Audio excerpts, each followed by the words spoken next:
গোপন সংবাদের ভিত্তিতে আগরতলা রেল স্টেশন থেকে একজন বাংলাদেশি ও একজন ভারতীয় যুবককে আটক করে রেল পুলিশ। আগরতলা সরকারি রেল পুলিশ থানার ওসি তাপস দাস জানান, সোমবার গোপন সংবাদের ভিত্তিতে জানতে পারেন কয়েকজন বাংলাদেশি নাগরিক তেজস রাজধানী এক্সপ্রেসে করে বহিরাজ্যে যেতে পারে।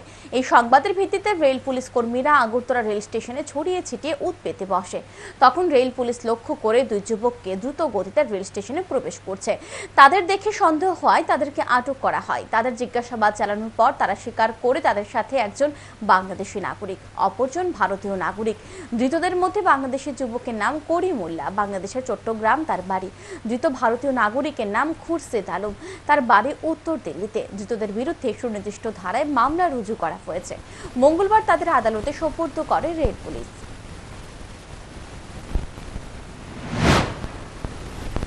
আমরা একটা জিআরপি থানাতে একটা মামলা নেই, তো আজকে তাদের মামলা আদালতে প্রেরণ করা হচ্ছে পুলিশের মান চেয়ে। তো এর মধ্যে যিনি বাংলাদেশের উনি নাম হলেন করিমুল্লাহ, ওনার বাংলাদেশ বাড়ি চট্টগ্রাম, আর একজন হলো খুরশিদ আলম যার বাড়ি নর্থ দিল্লিতে আছে। তো আমরা আজকে দুজনকে আমরা মামলা আদালতে প্রেরণ করব।